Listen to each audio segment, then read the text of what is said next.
ናይ ዓፋር ሓይልታትን እዚኦም ፍሉይ ሓይሊ ሚሊሻ ገለመለ ዝሓዙ ማለት እዩ ናይ ክልል ዓፋር ሓይልታት ተባሂሎም ተወዲቦም ዘለውን እዚኦምን ናይ ሓራ መሬት ኢሎም ዓርሶም ዝፅውዑ ሸፋቱን ተኸታኺቶም ዝብል ካብ ዓፋር ዝረኸብናዮ መረዳእታ እዩ ገጢሞም ማለት እዩ እዚዩ እቲ ምክንያት እንታይ እዩ ነይሩ ዝብል ክነቕምጦ እሞ ብርግፅ ተባኢሶም እንተይኮነ بحدا يوم توفر تواهيلهم ولا حزب عفار زي بهلو خريئي بوتي بناي وعلى حيلتاتي تشوكون بوزيق عب شفاتو بهلون تاريخون اندا تبسا بسب زللو وصلنا اندا بلا اندا حتى تبزللو كاون توسخي قبل على حزب تግራይ حدقات تمس حزب تግራይ توقع عشوخ عمريت عفار يتوكلني يلو اندا تقالس ابزللو وان حزي ننوعلهم توم حابيرهم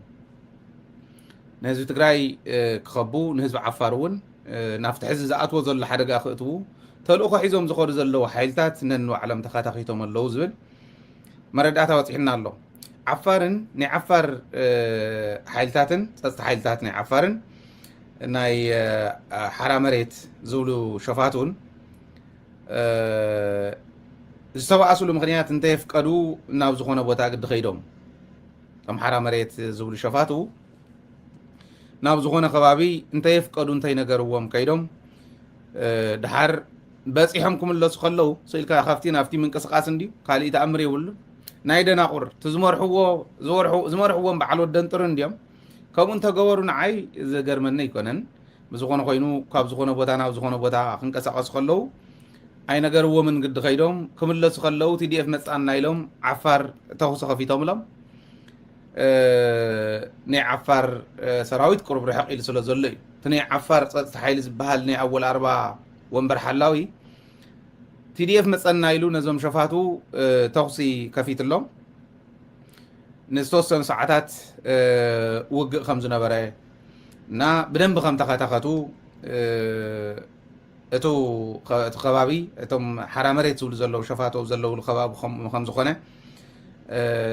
ናብ ድንበር ናብ ትግራይን ዓፋርን ደንበር ከባቢ በፂሖም ክምለሱ ከለዉ እዩ ኩነታት ተፈጢሩ ተደዊሉ ኣንታ ንሶም እዮም እቶም ምሳኹም ዘለዉ እዮም ናይ ትግራይ ሸፋት እዮም ስለዚ ጊደፉ ተባሂሉ እስካዕ ዝንገሮም እናተኸታኸቱ ከም ዝፀንሑ ሓቢሮምና ብርግፅ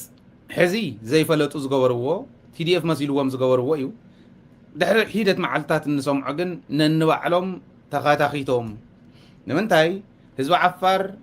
زترع زلو زغر وزلو ترعن تردي وو صستحيلني عفار أو جن سراويت عفار كوينو نتم شفاتو وقعوهم هزو تقراين هزو عفار مفللا يكعلن نهزو تقراين هزو عفار كتفلاليو أو زي زلوهم تخطكات فرقاني لخطكتهم كم زغل أي تراترن زي زوللو صغيلا يكونن مبزحتو بوليس ملشا عدما بتنا ناي عفر ناب حالتات أقوقمة يغير الله ناي أقوقمة حيلون بب معلتو ناتت أنا خيره اندوم كاب عقمون لعلي انداغونو كن متصدو إلو مبزدو ولولو عبزرق بلوان اسكي نورحي نغلت تساوم نسلس سوم داله زقص رولو سبزي هو مالت أو زي زلو نقرقن ولا يبزح اتمنى سي خطت سلازلو ببغزيو زخولو كل اندا غبره بحجز اتوم دغفتو እናተደላደለ ዝርከብ ሰራዊት እዩ ሰራዊት ዓፋር ናይ ዓፋር ሰራዊት ብዝገርም ኩነታት ባይ ዘ ወይ ንኻልኦት ከባብታት ብዘቕንእ መንገዲ ዓመት ኣብ ዘይመልአ 22 ክፍለ ጦር ዝመስረተ እዩ ሰኢሉ ኸይመስለኩም ናይ ዓፋር ሓይሊ ክንብል ከለና سويلو ترى حيلة يكون ما كان عايز يتزلوا كوماندو فلوت درونين صار درونين تعاتقه ما كان عايز يدود ما بتعمي ويل إكيبت زخنة ناي ما كان عايز كفلات أوراد زلوا أرمي ناي عفار ناي أجوج ما حيلي سلازي أجوج ما نظام مس زوم حرام ريت اللي نازول زلوا شفاتو زقط مزلوا من الشيخ ونفلي حيلي ناي عفار حزون صاوعيتو يقرب يزلو ዋላ በዝሕ እንተሃለወ ትዝኣቱ ዘሎ ናይ ግድን ናይ ዓፋር ሓይልታት ዝበሃሉ ብግዜ ወፂኦም ናብ ህዝቦም ዘድሕንሉ መድረኽ ክሳተፉ ክካተቱ ፃውዒት እንዳቕረበ እዩ ዝርከብ ማለት እዩ እቲ ሕዚ ዝረኣኹሞ ትማሊ ዝረኣኹሞ ብተግባር ከዓ ስኢሎም ተሰሓሒቶም ወይ ተጋጊዮም ቲዲኤፍ ኢሎም ጠርጢሮም ቲዲኤፍ ክኸውን ኢሎም ሓሲቦም ውግእ ምኽፋት ጥራሕ እንተይኮነ ኮነ ኢሎም ሽፍታ ዝነብረሉ ብፍላይ ከዓ ትግራይ ዝወቅዕ ሽፍታ ዝነብረሉ ቦታ ኣይኮነን ኢሎም ባዕሎም ከምዚ ክትክትዎም ምንም ጥርጥር የብሉን እቲ ናይ እጉግማ ሓይሊ ብተግባር እውን ኢሉ ከም ዝበለ ሽፍታ ሓይሊ ፍላይ ከዓ ምስ ትግራይ ዝገጥም ንትግራይ ዘድሚ ሓይሊ ኣብ ዓፋር ፍጹም ክፈሪ የብሉን ዝብል እምነት ከም ዘለዎ ሕዚ ኣይኮነን ፀኒሑ እዩ ከምኡ ካብ ዝብል ማለት እዩ ለዚ እዚኦም ብደንብ እንዳርኣናዮም ክንከዲና ሓቢርና እናተርጎምናዮ ትሕዚ ንብሎ ዘለና ፅባሕ ንግሆ እቲ ንብሎ ዝነበርና እንዳበልና ብተግባር እዚዩን እቲ ፅባሕ እነቕርቦ እናረኣና ክነቕርብ ኢና እንታይ ከም ዝሰርሑ ብተግባር ስለ ዝፈልጥ እየ ዝብል ዘሎ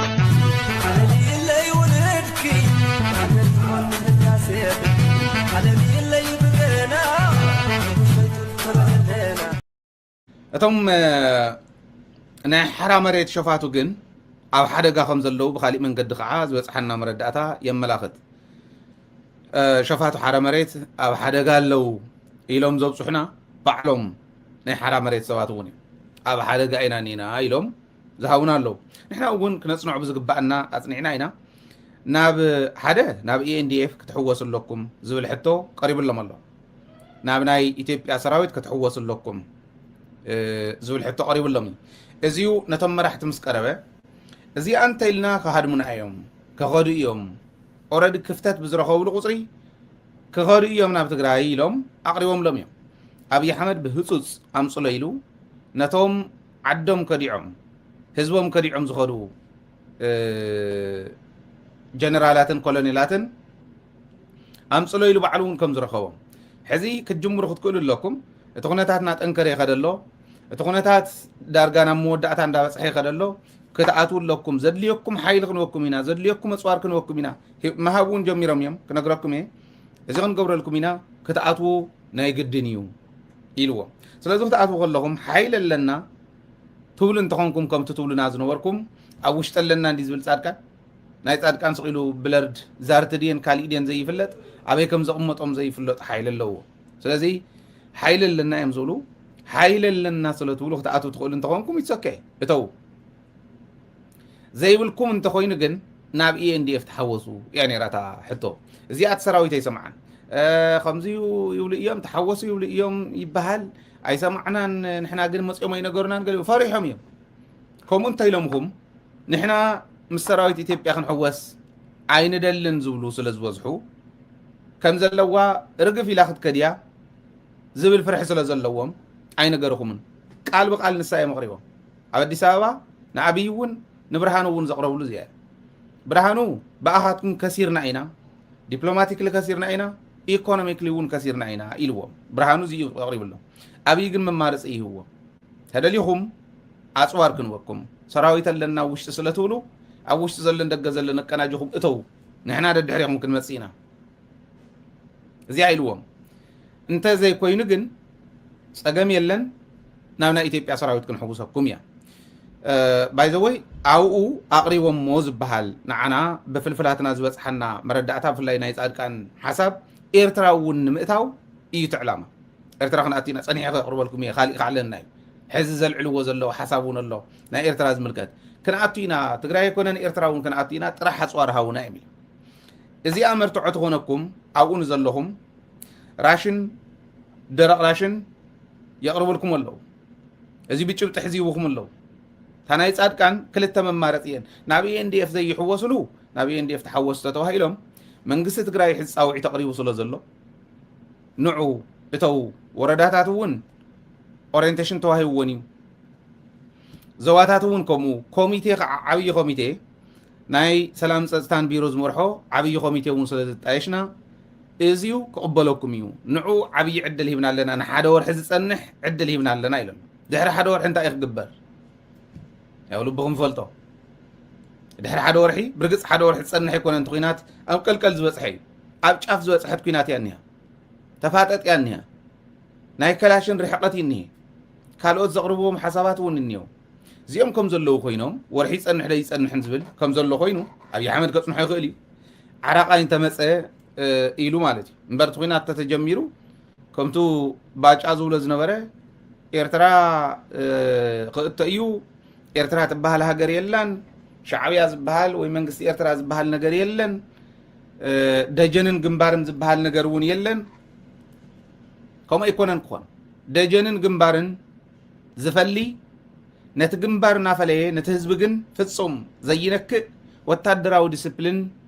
ዝሰነቀ በወታደራዊ ዲስፕሊን ዝተሃነፀ ሰራዊት ስለ ዝኾነ ሰራዊት ትግራይ ሰራዊት ካልኦት ናይ ጽምዳ አካላት እውን ኣብ ሓፂር ግዜ ኣዲስ ኣበባ ክእቶ ይከኣል ባጫ ደበሌ ኬንያ ኣለኹ ኢሉ እንተኮይኑ ከም ዝብል ዘሎ ይፈልጥ ብዝኾነ ኮይኑ ድሕሪ ሓደ ወርሒ እንታይ ይግበር ናይ ባዕሉ እዩ ሓደ ወርሒ ዝጸንሕ መፀዋዕታ ግን ተገይሩ ስለ ዘሎ መንግስቲ ትግራይ ዝገበሮ ጻውዒት ሰሚዖም ክኸዱና እዮም ምክንያቶም ከዓ ናብ ኤንዲኤፍ ናብ ናይ ኢትዮጵያ ሰራዊት ተሓወሱ ዝብል ሕቶ ክነቅርበሎም ከለና ስለዚ ዘዋፀና ኣብ ውሽጢ ዘለዉ እንዳውፃና ክንዕጥቕ ንኤርትራ ከጥፍእ ዝኽእል ንትግራይ እውን እትዩ ስልጣን ከትሕዝ ዝኽእል ቃል ብቃል ይዛረብ ወለ ጻድቃን ናብ ካልኦት መድረኻት እውን ስልጣን ምስ ሓዝና ንገብሮ እዩ እንዳበለ ይምልሰሎም ነዞም ዝሓቱ ይሓትዎ እሞ እዚ ስልጣን ምስ ሓዝና ንገብሮ እዩ ብሎም ስልጣን ያክተሓዘለይ ትግራይ ተመጽዩ ስለዚ ናይ ትግራይ መንግስቲ ዝግልብጥ ንትግራይ እውን ክእልበድ ዝግብኦ ህዝቢ ዝእልብድ ኤርትራ እውን ከም ኤርትራ ዘጥፍእ ኣጽዋር እንተይኩምና ናይ ሓይሊ ጸገም የብልናን ዝብል እዮም ኣቕሪቦም ስለዚ ሕጂ ኣይክሕውስኹምን ዝኾኑ እንተ ኸፊኣቶም ተውሽጢ ዝንሄ ናጠንከረ ስለ ዝመፀ ህዝቡ እውን ብደንብ ገይሩ ስለ ተረድኦም ፍላይ ከዓ ጻድቃን ስለ ዝኾነ ዝመርሖ ፀይቅነት እንተዘይኮይና ቁም ነገር ዝበሃል ስለ ዘይብሉ ብህልኽ ብናይ ባዕሉ ስልጣን ጽምኢ ብቐይሚ ዝኸይድ ሰብኣይ መሪሑ ከሳግሮ ከም ዘይኽእል ፀረ ህዝቢ ትግራይ ካብ ዝተሰለፉ ሓይልታት ከዓ ጻድቃን ዝመርሖን ከም ምዃኑ ስለ ዝፈልጥ ህዝቢ ከም ዘይቀርቦ ስለ ዝፈልጥ ሓይለ ይረክብን ስለዚ ናብ ኤንዲኤፍ ተሎ ክትሕወስ ትኽእሉ ኢኹም ዝብል ግምት እዩ ዘለና እምበር ዓቕሚ ረኺብኩምስ ክትከድዩኹም ዝብል ግምት የብለይ ዓፋር ንባዕሉ ከመይ ከም ዝገበረኩም ትማር ኢኹም ኢኹም ስለዚ ራሽን ይወኩም ኣሎ ደረቕ ራሽን ይዕድል ኣሎ ድሽቃታትን ሞርታራትን ይወኩም እዚኦም መሃብ ጀሚሮም ኣለዉ ነቶም ሸፋቱ እዚ መሃብ ጀሚሮም ኣለዉ ብናይ ጻድቃን ሪኩዌስት ዝቐረበ ከም ምዃኑ ትመረዳእታ ኣለና ከበድቲ ብረትን ራሽንን ብምሃብ ኣው ዘለኹም ተጋሩ ብዘይኮነ ውሳነ ዝወፃኹም ተጋሩ ዋጋ ንኽትከፍሉ ዝገብር እምበር ንዓኹም ኮነ ንህዝቢ ትግራይ ዝረብሕ ነገር ኣው የለን ይደፉ ያሕጅውን ናተይ ሕቶ ናብ ትግራይ እውን ከተኣቱ ከለኹምስ ትዝበሎም ቃል ብቃል ዝበሎም እየ ዝነግረኩም ዘለኹ ደደቢት መረዳእታ ዘይብሉ ዘቕረበሉ ዕለት የለን ጭቡጥ መረዳእታ ኣለና ቅድሚት ንስኹም ክትኣቱ ሙሉእ መሳርሒ ክንወኩም ኢና ኣለና ዝበልኩም ውሽጢ ዘሎ እንደገ ዘሎ ነቀናጅቡ ክበሃሉ ከለዉ ድሕሪት መን እዩ ናይ ኢትዮጵያ ሰራዊት ኣብ ቅድሚት ገይሩ ከውዳእኩም ከም ምዃኑ ኣይትጠራጠሩ ሕዚ ከምቲ ማለ ይኮነ ሰራዊት ትግራይ ሙሉእ ወታደራዊ ዕጥቂ ዘመናዊ ወታደራዊ ዕጥቂ ዘለዎ ሰራዊት ዘመናዊ ወታደራዊ ዕጥቂ ዘለዎ ሰራዊት ኢትዮጵያ ኣለን እትብሎ ትግራይ ኣለዋ مجنان يكونن وي عدي كف كبل لعل كبل حاسبه يكونن سراويتي كدنق سلاز حاسبكو يكونن سطرا اوف كورس سون تتجبر نوري مالته يكونن جن كوما يكونن اب تግራይ اب عالم زلو ሳይንስን ቴክኖሎጂን ዘፍረዮ ውጽኢት ሳይንስን ቴክኖሎጂን ዝኾነ ናይ ወታደራዊ ንብረት ዝበሃል ኢትዮጵያን ተምጽያቶ ትግራይ ዘይተምጻሉ ምክንያት የለን ሕዚ ምክንያቱ መንገድ ለዋ ትግራይ ከምቲ ማለት 360 ዲግሪ ተሓፀረት ኣይኮነትን ኣይትጋገዩ መغረሓው እዩ ሕዚ ብዝኾነ ይኹን መንገዲ ደደቢት ባዕልኹም ይኹም ኣብሕልናኹም ናብ ሓደ ወገን ተቐምጥዋ እምበር ማእኸላ ህዝቢ ትግራይ ተጋሪኡኹም ዘይሩ እስኹም ክትሞቱ ከለኹም እትነብዕ ዓደላ ዝነብዕ ቦሎ ትነብዕ ዓደላ ክሳራን ዓድና እዩ ተመለሱ ናይ ምምላስ ከይዲ ብዙሕ መንገዲ ኣለኩም ናይ ሱዳን ሓይሊ ርኢኹም 200 መኪና ሒዞም እዮም ኣትዮም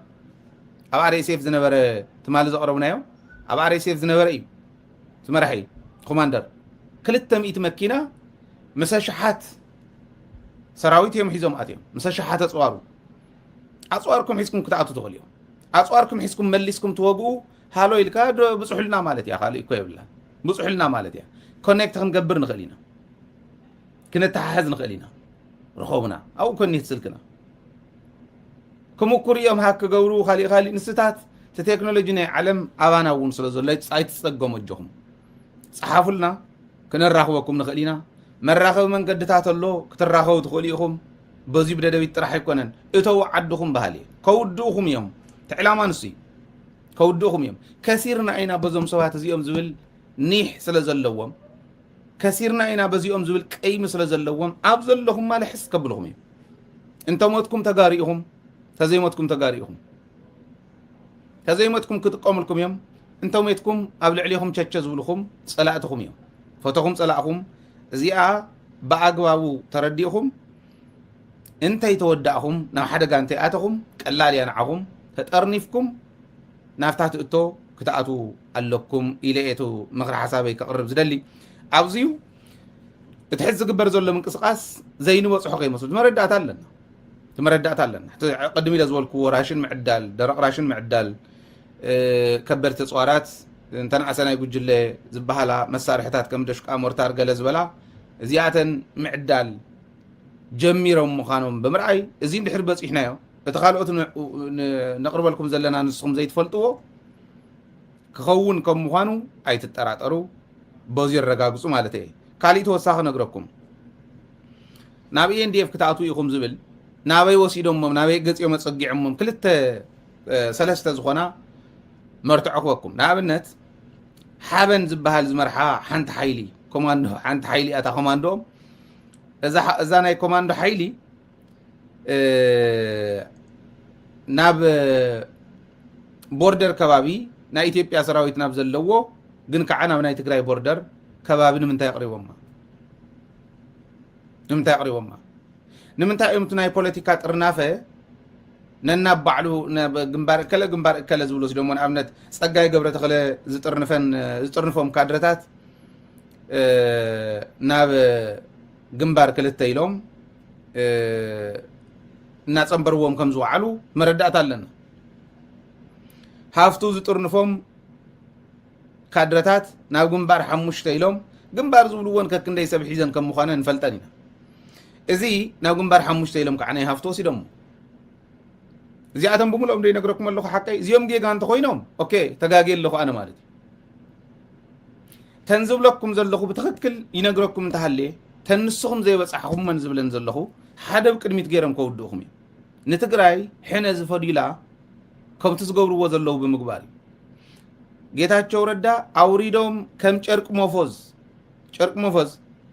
ናይ መጎጎ ገለ ዝፋወዘሉ ምስ ተወድአ ብትኽትኽ ምስ በለ ይድርበ እዩ ምንም ትርጉም የብሉ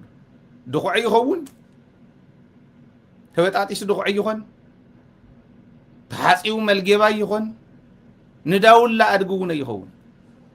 ጨርቂ ሞፎዝ እንተተወዲኡ ተበጣጢሱ ሲኢልና ተንከራተተ ኢኹም ትርእይዎ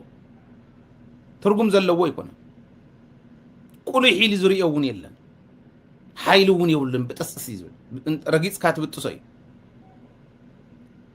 ከም ጨርቂ ሞፎዝ ተጠቂሙ ብሓዊ ለብሊቡ ወዲኡ ክደርብየኩም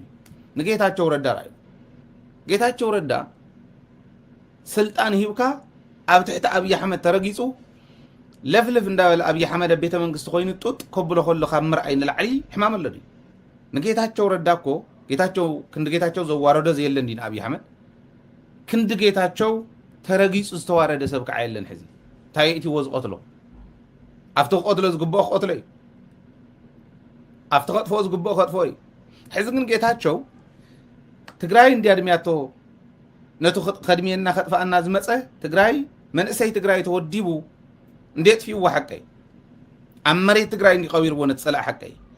ጭሩኡ ደጉሉ ንኸሃድም እንዲገይርዎ ነትፀላእ ሓቀይ መንእሰይ ትግራይ ሕዚ መንእሰይ ትግራይ ቦቶም መራሕተይ ኢሎ ኣሚኑ እንዳተሰዋኣሎም ዝመፀ ተመሪሑ برقص جيتاچو دو خمري حويلكم مجن كم مرح يا خوير وزغر زنبره سب سلاز خونن جيتاچو من اسي تግራይ مس مرحتو كواردو حنا كواص علو اندحر كوين ابي احمد نتمن اسيون برتا شكيمو فقد قل عفار كرتت قبل الله انت دليون ناب قدمي تيتيكم تحزو لكم زلهو مسحاتو اتاخيسو بوتيموتا ابي احمد كسبي ابي احمد نسغمتكم تمحاتكم تمتمالي بصوتكم كوينوم انا خصوا زولكم تبهالو زنوركم موتو نابي احمد كسبي جيتاچو ردا كابك قتلو نزمكم زول مناسي ننو علم نخباسو جيتاچو مسارح كوينو قدميت ابي احمد بዛ عززنا زوره اتمال زواردو زنبره سبعي تقلبيطو بلعلي كوينو اب ጫማ اغرو غير እንዳረገጾ بناتو تئزازنا تنقساقسه كلت حواتنا بالعه نتو فصمه يبقرن زبله برات العلو ادينو بؤن مريتون زدحنه ريمو زحلو منسي ننوع الخوا قال انتقيلو نجيتاچو كنن منسي تግራይ ካብكم زي زبله عينت عبر بحموعل زبله صيولنا ابي حمد زي عبايه ካብ ጻድቃን ንላዕሊ ተጻወተሉ ሰብ የለን አብይ አህመድ ካብ ጌታቸው ንላዕሊ ተጻወተሉ የለን አብይ አህመድ ገጢሞ ሙለኤም ኢሉ ዝሐስብ እንድሕር ኮይኑ ትማል ዝበደልዎ ሕዚ ዘኽፍሎም ዘሎ ዋጋ ካብ ህዝቦም ነጽልዎም ኮረዲ ቀስና በለ ካብ ህዝቦም ንጽል ቢሉ እዚኦም ቤት ዘይብሎም ተንሳፈፉ ፌስታላት እዮም ኣብ ትግራይ መጽኦም ክረግጾ ይኹሉን ቤት የብሎም ኣብ አዲስ አበባ ኮይኖም ክብረ ክረኽቦ ይኹሉን صلاتنا ተዋይለም ዝፍረጁ እዮም ግን ተጥቀመሎም ነቲውን መሽገሩ መጣ እየተባለ ንጌታቸውን አሳማው መጣ እንዳወሉ ይጻወትሎም ንዓኹም ከዓ ተወሰና ስቃጥላ ተወሰና ብረት ተወሰና ኻሊ እንዳ ሰደዱ ህወሓትኮ ናወሉ ዝሰብኩ አዲስ አበባ ኸዱ ኸለው ቁርጥ ዝበልዑኹም በዓል ወደን ጥሩ ዝበሉ እናላኹ ንዓኹም ንዕቢዶም ነቶም قسنا بلو خاب هزوم كافتو بيزنا زولو دجنا زولو خاب دجنو ملقق مسبلوهم دم بغيرهم كم كرام بلا طبات بيت صاوت لهم زلو كم كعشو طبات بيت صاوت لهم زلو كابزن لعلي سعرت اللدي ازي يكون كتسعروا زلو كم تماليسكم زولو زلو انا حزي اوش تግራይ ጸገመለዶ የለን ዘተሓተት ነገር የለን ጸገመሎ ናይ ምሕደራ ክፍተት ኣለና ናይ ፖለቲካዊ አሰራርሃ ክፍተት አለና አቅመ ይኮነ እንተ ክፍተት ፖለቲካ ትግራይ ከመይ ተስተኻኸለ ለዎ ዝብል ሕቶ ክምልስ ዝኽእል ዓቅሚ ናይ ትግራይ ሞሊ በየማነ ጸጋም ትረኽቦ ፖለቲካ ትግራይ ከመይ ገርና ነስተኻኸሎ ዝብል ሕቶ ክምልስ ዝኽእል ዓቅሚ ኣብ ዝኾነ ይኹን ከባቢ ትረኽቦ ملي مهور ملي واي تግራይ ሳላ ቃልስ ህዝብ ትግራይ ሳላ መስዋዕትነት እቶም ጀጋኑ በመስዋዕት ዝረኸውና እዩ ብጥሩሕ ዝርከብ ስለ ዘይነበረ እንበር በመስዋዕት ጥራሕ ዲሞ ዝርከብ ዳ ኢልና ክንከራኸረሉ ይኮነ ብጥሩሕ ዝርከብ አይነበረ በመስዋዕቲ ጥራሕ ትርከብ ኮይና ምስራይዋ ምሁራን እዮም ቶም ዝወፁ አፍተሽዑ بتاشعو افتشعو غزي ዝነበረ ናይ ምሁር ለቨል ዘማሉ ሰባት እዮም ቶም ዝወፁ ናይ ዩኒቨርሲቲ ተምሃሮ እዮም መምሃራን እዮም ሓላፍነት ዝነበሮም እዮም ኢንክሉዲንግ ኣብ ቤት ምኽሪ ኣብ ናይ ሃይለ ስላሴ ቤት ምኽሪ ትግራይ ወኪሎም ዝነበሩ ጀጋኑ ወፅዮም ቶም ገና ይትረፍደ ዕጥቂ ዓጢቕካ ቃታ ስሒብካ ተንሽን ኣሲርካ ቃታ ስሒብካ ጸላእ ምቕታል ጫማ ምግባር ሳኒ ምግባር ዘይለመዱ እግሮም እንዳቆሰለ ቆላ ኸይዶም ለሚዶም በዚያ ጥራሕ ትፍታሕ ኮይና ምስረኸዋ ኩላም ዝተዓፈነቶም ወፅዮም ናብ ዝወፅሐና ለው ጽሕም ሓቀይ ባኣ ብቃልስ ትርከብ ስለ ዝኾነታ ብቃልስ ትርከብ ረኺብና ሕጂ ኣብቲ ሕጂ ዝንሄ ደረጃ ኮይና ክንሪኦ ከለና ፖለቲካና በቲ ሕጂ ዝኸደ ዘሎ ጥራሕ ዝእለ ይኮነን ኤክስትራኦርዲናሪ ዝኾነ አሰራርሓ እንተ ዘይኮይኑ ብኦርዲናሪ አሰራርሓ ብተራ በቱ ወላ ዓለም ብትኸዶ ዘላ ፔስ እውን አይንወጾን ትክክል ይኹም ከምኡ እንድሕር ኮይኑ ትሕተኹም ከመይ ገርና ኢና ግን ነስተኻኽሎ ብረት ሒዝና متكمنا يتم صلاتنا خوينا أسقاطنا أبي حمد بليخا مرتارنا أبي حمد تشكيمك ولا عفار سلز زوركا خلاشن تشكيمك ديخا سلز فرارحخا دخون حزي قط مخلط يوم دقي بوتي زلو TDF بوتي زلو شفتا قط إمو مسماني يوم كون كموتوني يخوني لا تحزن الدز حزن بو كله ديت مفتح انت قرايز مس ويسألك أنت مولي سي مفتح خونك حدا أوزين متقلع نزار إسزيا زي تردعنا يوخم تقراي دقاقي ميزاروي ننعاق سلزوخنا خون خيري قال إزفلت أيز مصلو شنطرو زي تساقر فلتات حيزو هاي لخزارو خلو هاي لدا مسحوحات اندي السرح هاي لدا مس زخونا كلن دي السرح قال لنا هالكا أنكو أشيش كاي يخد كتغيرها تاتو واسقنا قن كنقرو نهنا حمام بوليتيكاو علامانا زي من السارنبر سمس عنا يكونن بوليتيكاو علامانا انت زي نتصر دبرسين مرحو صادقان مرحو ألم مرحو معري وانا حمامنا بوليتيكاو علامانا نصر يكونن انت حاتيتكم مكتم مرحتون بعلوم يم زي فلتو من يدا أمخ مرحنا ناوزين تنغير يحيش قن نهي زوسانا إلو ولا زوسن مرح انت زهل صبوني موزي أصلا زي كونت ندينا دا أمو دبرس يعني الكاقنا لنينا خمتو لني رداني صار قانون حدا يو جيتاتون معري أفلا لا يولم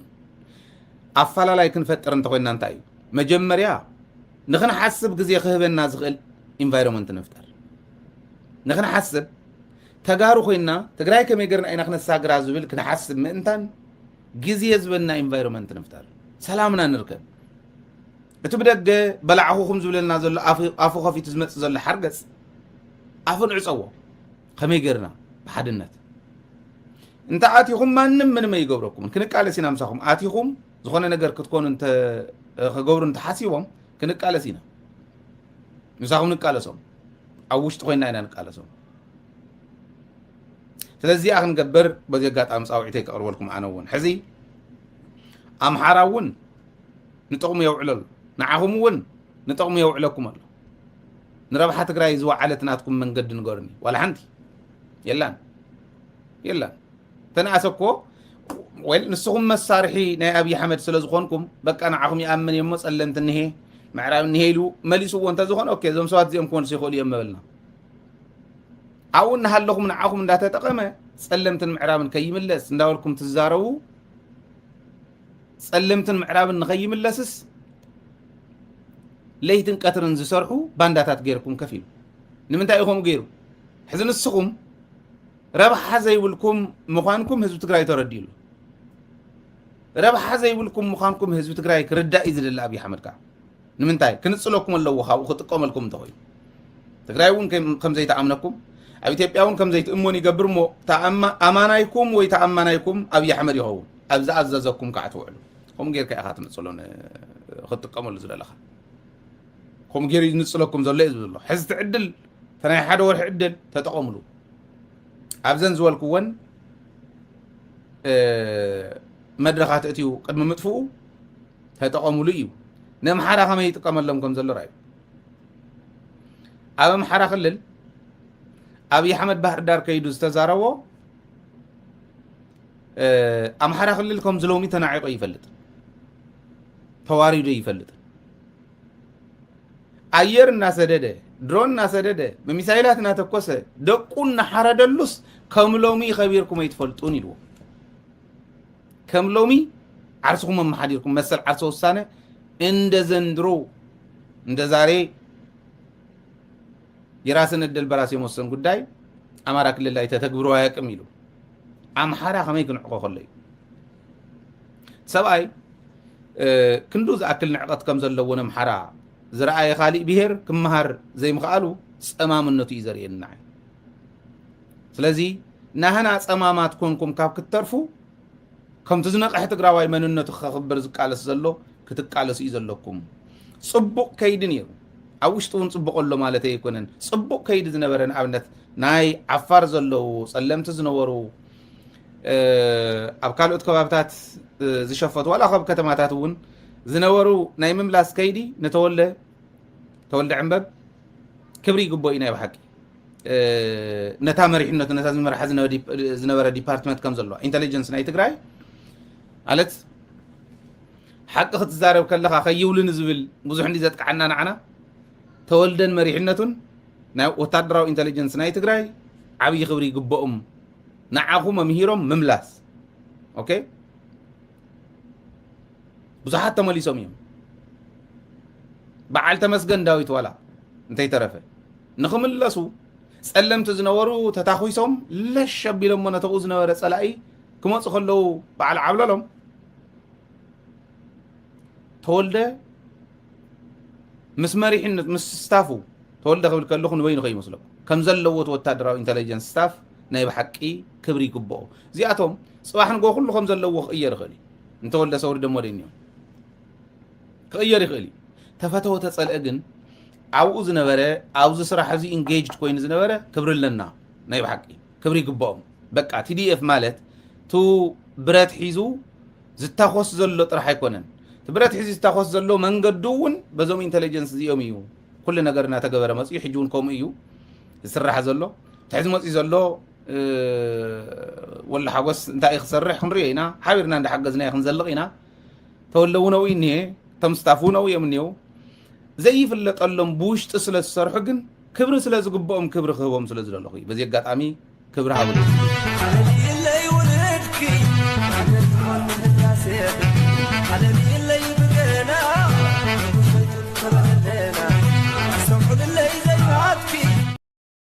ኣብ ወታደራዊ ኸይዲ ሰራዊትን ኢንተሊጀንስን ናይ ሰራዊት ኢንተሊጀንስ ማለት ዓይኒ ማለት እዩ ዓይኒ ናይ ሰራዊት ማለት እዩ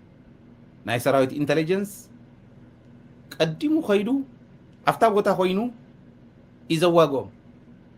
ዝዋጋእ ጥራሕ ብረት ሒዙ ዝስዕር ከይመስለኩም ወታደራዊ ኢንተሊጀንስ ማለት ዓይነ ብርኪ ናይ ሰራዊት ማለት እዩ ኣንጉዕ ሰራዊት ማለት እዩ ሕዚ ነዚዩ ክብሉ ከለዉ ማንም ባንዳ ክዛረብ ከሎ ይገርመኒ እዩ ማለት ኣይፈልጥዎ ምንም ተኣምር ዘይብሎም ኣፍካ ከፊትካ ስቕኢልካ ክንዲ ከም ሓርገፅ ስናንካን ኣፍካን ከፊትካ ንኽትበልዖ ዝኾነ ነገር ክግሕጋሕ ከሎ ሓላፍነት ወሲድና ንባዕለይ ማለት ንባዕልካ ክብሪ ንባዕልካ ሽም ንባዕልካ ጭብጨባ ዝድለ እንተዝኾን ከምኡ ዝበለ ነገር ዘይምንካ እዩ ሓሪፍኒ እዚ ይትንክኡ ትክክል ኣይኮነን ኣብ ዘይትርድእዎ ይትእተዉ ኢለ ክነቀፍ ከለኹ ኣብ ዝሓለፈ ነዚኡ ነይሩ ወታደራዊ ኢንተሊጀንስ ማለት ኣንጉዕ ማለት እዩ ብዙሕ እዮም ሰሪሖም ተኣምር እዮም ሰሪሖም ብርግፅ ሕዚ እውን ደቂ ትግራይ እዮም ዝወረዱ እውን ዘለዉ እውን ተሓባቢርና ኢና ክንከድ ዘለና ዝብል እዩ ዘለኒ ኤኒዌይ ፅቡቕ ስራሕ ሰሪሖም እዮም ምስ ከምኦም ዝበሉ ተተሓሒዝኩም ዝኣተዉ ፅቡቕ እዮም ዘለዉ እንተነኣሰ ምስ ህዝቦም ኮይኖም እዮም ክቃለሱ ቃልሲ እንተመፁ ኣብ ቅድሚት ገይሩ ናብ ሓዊ ዘቕቅሎም ከምቲ ናይ ጨርቂ መፈዝ ዝበልክኹም መፈዝ ገይሩ ኣለባ ዘይብሎም ንድሕሪት ዝደርብዮም ኣይኮነን ለዚ እዚ ኣስተውዕሉ ናይ ኣብኡ ኣብ ዓፋር ናይ ዞባ 4 ምልሻ ኣብ ቅድሚት ከማኹም ክእትዎም ይኸድ ከም ዘለዉ ንፈልጥ ኢና ዞባ 4 ዓፋር መብዛሕትኡ ትግርኛ እውን ዝሰምዕ ስለ ዝኾነ ይሰምዕዎ እዮም ፕሮግራም እዚ በኣምሓርኛ እውን ክንመፆ ኢና ናይ ዞባ 4 ዓፋርን ትግራይን ንምፅላእ ናብ ግንባር ኣብ ቅድሚት ምሳኹም ዝስለፉ እዮም ናይ ትግራይ ሸፋቱን ናይ ዓፋር እዞም ናብ ተጋሩ ይቐርቡ እዮም ዝበሃሉ እዚኦም እዮም ኣብ ቅድሚት ከስልፉ ኣብይ ኣሕመድ ንስኢቲ ፕላኑ ብርግፅ ሕዚ ምስ ብረቶም ምጥፋእ ጀሚሮም ኣለዉ ምስ ዕጥቆም ተደልዮም ናብ ትግራይ ይኸዱ ተደልዮም ናብ እጉግሞ ይኸዱ ኣለዉ እዚኦም ብሉፃት እዮም ጎበዛት እዮም ፈሊጦም እዮም ተረዲኦም እዮም ንስኹም እውን ተረድእዎ ከምኦም እየ ዝብል ዘለኹ